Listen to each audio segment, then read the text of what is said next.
fundamental thing we realized is that online advertising would never be enough. When you realize, oh my goodness, everybody else got this wrong, and because we waited and checked, we got it right. The reporting is so hard that you've got to love it enough to do it well. It's so hard that if you don't love it, you're in big trouble. This is built on leverage.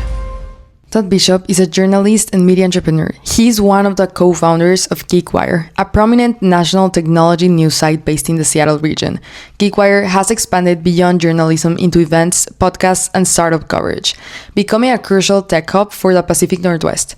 In our conversation, Todd Bishop reflects on his journey from his early journalism roots to co-founding GeekWire, how mistakes are an opportunity to build trust, the way AI is disrupting the industry, and advice for aspiring journalists. You initially started in the newspaper covering sports back all the way in high school. And yes. I would love to hear how did you know this was something that you even wanted to start doing? Like, how was this passion born in a way? Yeah. I was the editor of the high school paper at it was called the Orland High School Oracle. It's a small town about 100 miles north of Sacramento in Northern California.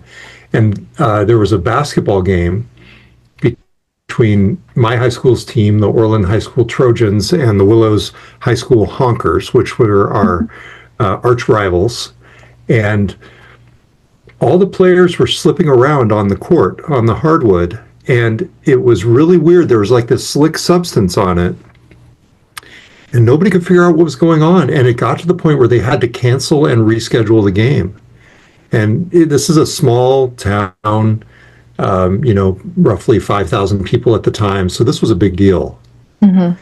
And I was the editor of the sports section for the paper. And I was determined to figure out what happened. And I tracked down the janitor who, it turned out, inadvertently sprayed Armor All on the pads at the either end of the thing, and it got dripped down and got tracked across the thing, and I remember, so I wrote the story for the high school paper, and the headline in the Oracle was "Canceled Game Poses a Slick Question." And then I remember walking around after the newspaper was out later that week and like seeing kids like picking up the paper and going, oh, and like, so I was hooked as soon as like I realized I could ask smart questions, look into interesting topics, and tell people about things that they wanted to know and didn't know about. That seemed like a really cool job to me.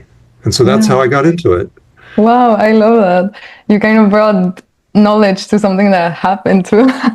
On a very small scale, yes. Yeah, to start. No, but 100%, I can see how that was very impactful as well. You went on to work for so many years in a newspaper. And I would love to hear, how was your experience there? Like, before kind of going on to build GeekWire, what was it that led you to stay so much time there? And then what made you leave afterwards? Yeah, so I worked at a variety of newspapers. My first job was in Philadelphia at the Inquirer. It was a 2-year correspondent program where they put you out in the suburbs, and you basically got to cover courts, cops, city council. I covered a murder trial there for the first time. Like it was sort of an apprenticeship is the best way to put it. Yeah. And then I went to the Philadelphia Business Journal and the Puget Sound Business Journal, the Seattle PI. And then at the PI is where I met John Cook, who I ended up starting GeekWire with. We went back to the Business Journal, started a site called Tech Flash, and then with Jonathan Sposato in 2011 started GeekWire. The reason I stayed for so long is I just loved the idea of being able to be curious, being able to read and ask questions and dig up interesting things, especially at the Business Journal, because I covered real estate for a couple years there. I ended up really getting getting better and really appreciating records. The idea of digging into records and finding stories in documents that people might not otherwise look for. So just the whole thing appealed to me, and I'd say, to anticipate your next question, right around 2007, 2008, John and I looked around at the PI, the newspaper, and realized, boy, we were having success with our early blogs at that time, and we could just tell that the people around us weren't on the same page, and we realized we needed to do something on our own, and so that's sort of what started that journey. And you also mentioned Jonathan Sposato. How did that kind of partnership also, kind of what did it represent at the time? And how has he also played a role in the whole GeekWire process as well? Yeah, Jonathan. So John and I are the co-founders of GeekWire. John Cook and I are the co-founders of GeekWire, and Jonathan's our only outside investor, Yes. and he's still the chairman to this day. And he was instrumental in helping us get it started. And Jonathan has tons of experience in startups. I don't know how much you know about his history. I did read a little bit. He is definitely very involved in media and tech. So yeah, Yeah. I did see a little into his background. Yeah, Jonathan was at Microsoft for many years, and then he left and started an initial company that he sold to Electronic Arts, to EA. And then he had a second company called FatBits, which was desktop gadgets for, I believe, Google, and Google ended up buying that. And then his third company, Picnic, which was photo editing, Google ended up buying that as well. So Jonathan had a ton of experience getting companies up off the ground, and really helped us in that regard. And John, you guys went on to kind of start GeekWire. I'm not sure if you had this funding initially at that point or if you got it afterwards, but how did you guys go about building a business model, especially with how things were, you mentioned the things you didn't like from your past kind of positions or kind of the business, like how do you go on about making these changes and building and actually framing out what you wanted this company to be? Yeah, it actually dates all the way back to the work we did at the PI. We pitched it initially to the Seattle PI's corporate parent, Hearst, back in September of 2007, and we still have that business plan. And I think one fundamental thing we realized is that online advertising would never be enough. And that was one of the main mistakes that a lot of newspapers made, is that they tried to apply their existing business models of the print advertising to the digital world. And first you had Craigslist come along, take away classified ads, and then you had Google come along and take away a lot of the display ads, and it just wasn't sustainable. And so I credit John for a lot of this. John really recognized that, John Cook really recognized that events would play a big role, and memberships were something that we started very early on at GeekWire. And over the years, John is now in the publisher role at GeekWire, and he's really been able to do a lot of brand extension in collaboration with our team. So a couple of really significant pillars of our business right now. There's one called GeekWire Studios, which is a content production arm on the advertising side. And then there's also one that's smaller but growing very quickly called GeekWork, which is a talent recruiting business. And so those are examples of how, even dating back to the very early business model and the business plan we came up with, I think we recognized that it needed to be more than just advertising. Yeah, I mean, that's something very strong to recognize even initially. So you guys went on the right track. And even now, like with everything that's happening with AI, like how that even the media and newspaper journalism space is changing. How do you guys make sure to know what track to take the business in and keep up to date and like make the right moves in that sense? It's tough. I have to tell you, the very nature of AI right now is that it's just happening so fast. It's not only significantly transforming the industry, but it's doing it at a pace much faster than the internet did. And I think that on its own makes it tough. The way we're doing it is really by just trying to be as hands-on as possible. I think we're using the tools. Half of our Slack conversations are about, have you tried this? Did you do this?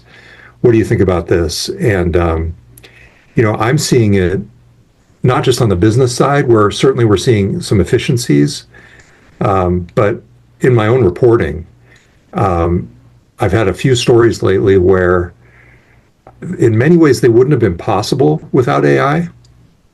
And one example is, about a month or 2 months ago now, there was a big collection of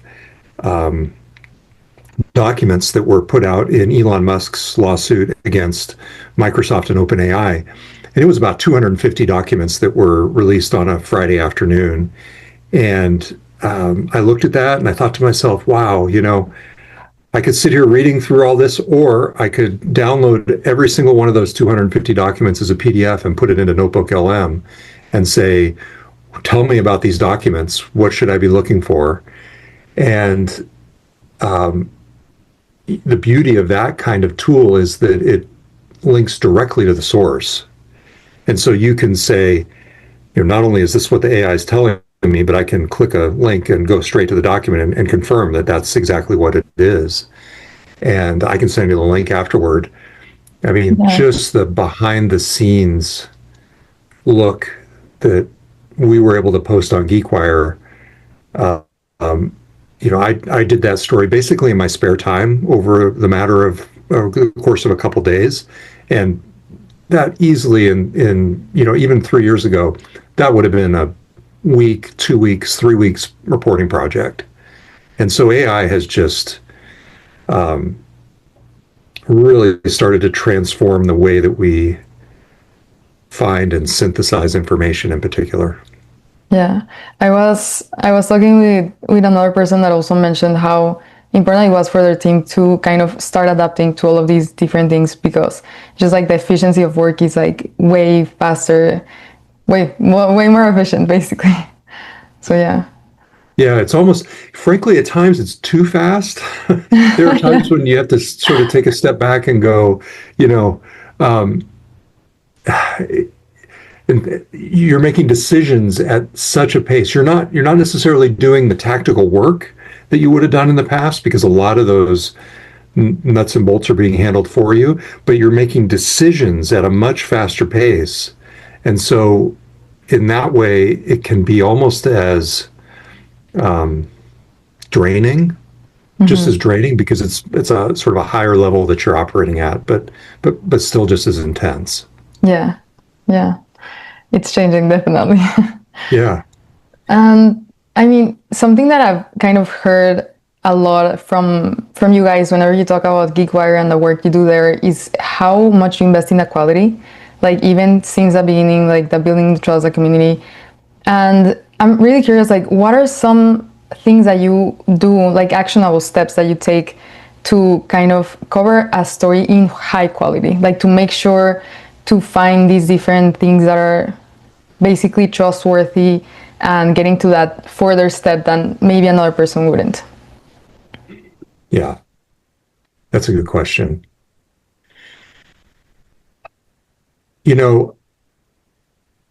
I can speak to my reporting process, and I think this is pretty consistent across the team.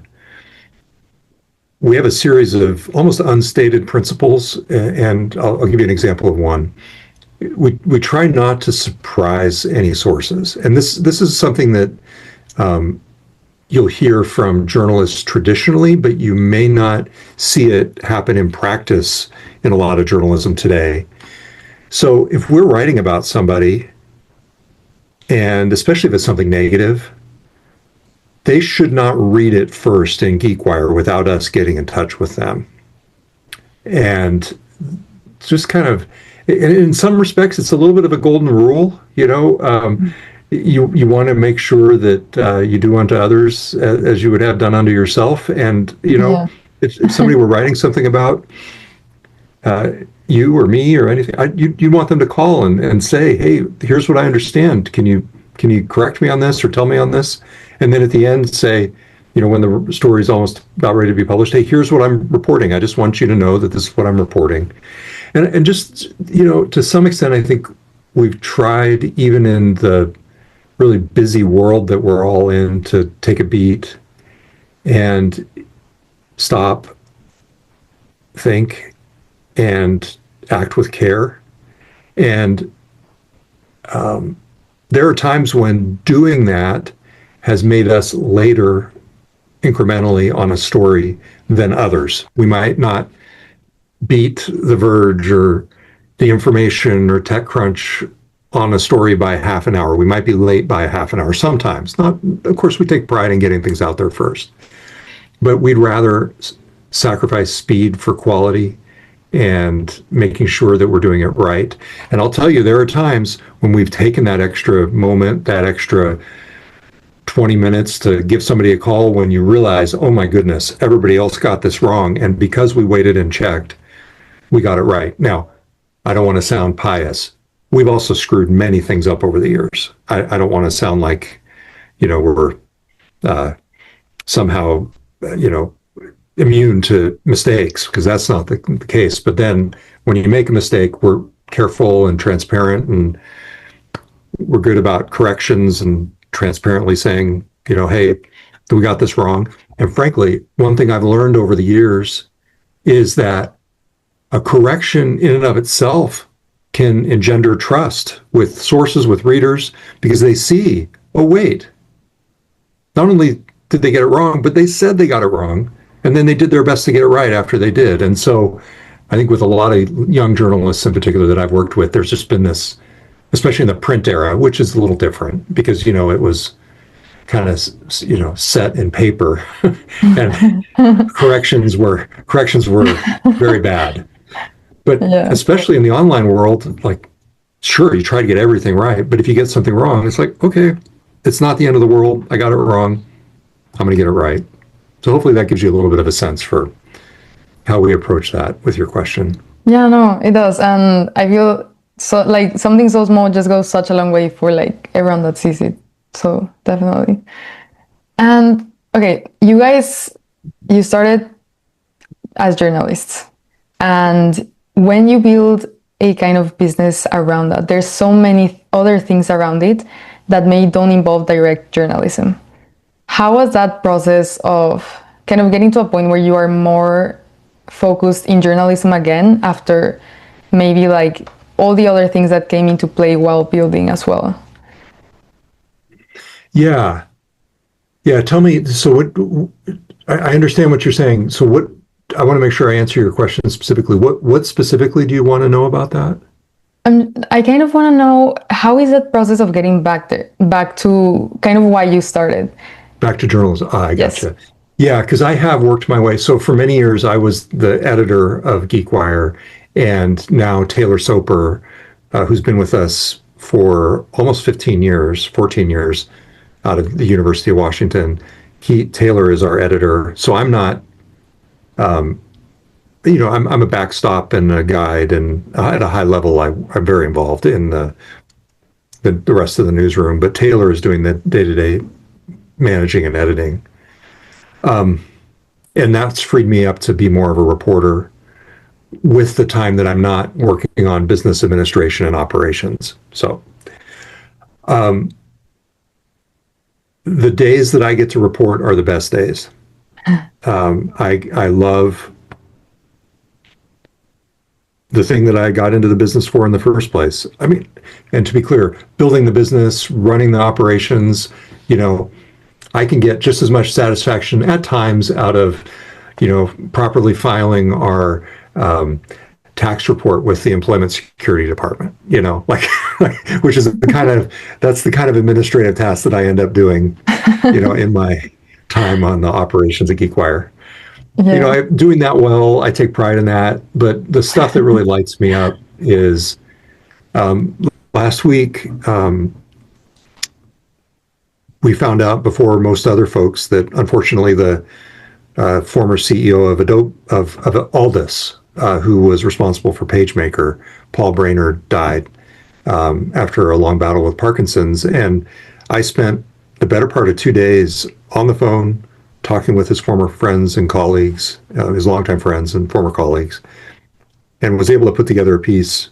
And that kind of thing is what really, that's why I got into it in the first place. And as much as I love the business and as satisfying as it's been to play a role in building the business, it's pretty darn cool that I'm able to contribute in that way personally for me. Yeah. Yeah, no, like it is something that really makes an impact. And you're also paying a tribute to someone that's very important as well. Yeah. Yeah. And, that just, and I know you're focusing on the business. Like, if you think about it, the nucleus of GeekWire is the reporting. I mean, it's kind of like if you think of it like a steel plant, it's like the raw material that everything else is built on. And so the stronger you can make that nucleus, the better the business is. And, I'm in my early 50s. I've been doing this now for 30 years. Anybody does anything for 30 years, you know generally what you're doing. And I feel like for me, that's one of the ways that I can contribute to the long-term success of GeekWire, is making sure that our reporting on those high-profile stories in particular really shines. Yeah, I love it. That sounds like a very nice purpose. Yeah, yeah. And kind of along those lines, I mean, you mentioned, of course, like how important the reporting is, and it's something you've done your whole life as well, almost your whole life. Yeah, since I was 17. Yeah. Yes. I'm curious to hear how has this impacted you? Like, from all the stories you've covered, I mean, I can assume there are so many, and you've heard so many versions, you've learned so much from so many people, so many companies, so many founders as well. How, like, is there something that really resonates with you or that you take away from all of these conversations? Yeah. I'll answer that two ways. One way it's impacted me directly, just as a person, is that it's made me focus on being a better listener. Because the better you listen, the better story you get, because the better follow-up question you know to ask in the moment. And so it's hard, and I'm not always great at it, but I'm very focused on listening and understanding. And so that's changed me. In terms of like an overarching lesson, though, or insight from everybody that I've covered over the years, it's kind of a cliche to say do what you love, but it's so amazing how all the different people you talk to, especially the entrepreneurs, when they're solving a problem that they identified themselves or that they experienced themselves, or that is just kind of intrinsic to who they are, the better the outcome typically is, or the better chances they have of a good outcome. I was thinking about this yesterday. There's a story I'm working on right now, and it's just like, it's really hard. And I was thinking, it's like reporting is too hard. Reporting is so hard that you've got to love it enough to do it well. Just something about, like, it's so hard that if you don't love it, you're in big trouble. because it's so for me, I'd say that speaks to my own experience, and that I get to do what I love. But I think it's also common to a lot of the people I talk to who are succeeding in their businesses or not succeeding in their businesses. And who knows? I mean, there's no guarantee of anybody's success long term. But I know, and two, I know that students in particular right now don't have a lot of luxuries in selecting what they love, and I think that is one concern about the way the job market is going. And just as a great example, that apprenticeship program that I did at the Philadelphia Inquirer back in the mid 1990s, I mean, that thing is gone. That that does not exist anymore. The paper's barely hanging on. And yeah, it's a different world. Yeah. And I mean, around that, for the young professional that knows that their passion is journalism, that they want to get into the media world, especially right now, what would be something you would recommend that maybe they can leverage to be successful further on down this path, how things are right now? Yeah, a couple things. I would find a topic, a specific niche. And I'm torn on this because I think there is a lot of benefit to going broad first. And, I had that very general interest apprenticeship at the very beginning, and I think I benefited a lot from it because it allowed me to find the niches that I liked. And I realized early on that I was gravitating toward business, and then eventually I gravitated toward technology. So it's hard to do that kind of exploration now. But if there's a way to find something, a niche as a journalist starting out that is very popular with readers and potentially very lucrative with sponsors. And you don't want to think too much about the sponsorship when you're being a reporter, but I'll just give it an example. Like, I don't know, coverage of hedge funds. Something a little esoteric that a lot of reporters or people coming out of school might not be that interested in, but there's a big market for it. And somebody who's really sharp on it is going to find that the ladder to success is, shorter and easier to climb because there's not as many people on that ladder. I would look for some kind of niche, something, your unique angle that you love, and all the better if it's in a segment of society that will reward you financially for it. And I'm assuming that this is, hey, maybe folks aren't looking for a specific financial reward, but I'm just thinking too, okay, if the economics line up to where there's a trade publication that somebody could write for, you see what I'm saying? Yeah. So, yeah, okay. Yes, I get what you mean. Something more to make them stand out so they can basically stand out. Yeah, and maybe the more niche, the better. And then the other thing is too, something that I talked with a recent college grad. I was helping him sort of talk through, as a family friend. I was helping him talk through his options.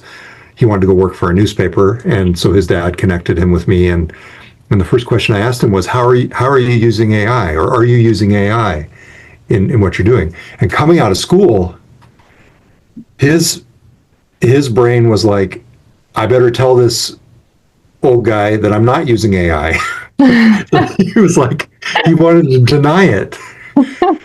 And I was asking, like, I want to know what you're doing, what tools are you using, how are you using them? Are you, like, it was a totally different mindset coming out of college. Yeah. To the professional world. And I want to be clear, like,